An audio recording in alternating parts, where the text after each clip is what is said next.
In today's video, I'm going to teach you how to get more colors in Google Calendar. By the end, you'll know exactly how to switch from the default palette to custom shades that match your workflow and make your schedule easier to scan at a glance. Start by opening your web browser and heading to calendar.google.com. Once the calendar loads, look over to the left sidebar. You'll see a section labeled My Calendars. This is where each calendar you own or actively use is listed, such as your primary calendar, work, personal, or any project calendars you've created.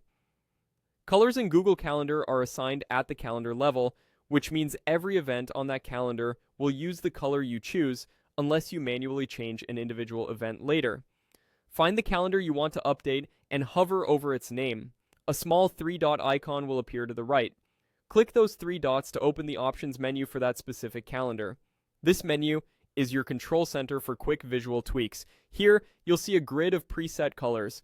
Clicking any one of these instantly applies it, and all events tied to that calendar will update in your main view. This is a fast way to bring more visual separation to a busy schedule. If the default palette doesn't match your brand or you just want more variety, choose the plus icon labeled Choose Custom Color. A color picker will open, letting you select any hue and adjust brightness and saturation. You can drag around the color field to find the exact tone you like, or paste a hex code if you already have a specific color in mind.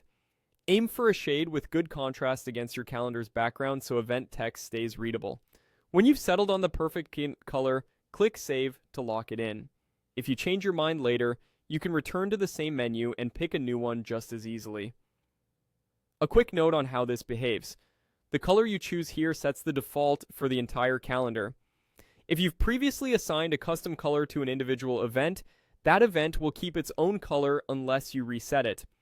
This gives you flexibility. Use distinct calendar colors for big categories like work, personal, and fitness, and reserve individual event colors for special emphasis. That's all it takes. Visit My Calendars, open the three-dot menu, choose a preset or create a custom shade, and save if prompted. With a few thoughtful color choices, your schedule becomes clearer, faster to read, and far more you.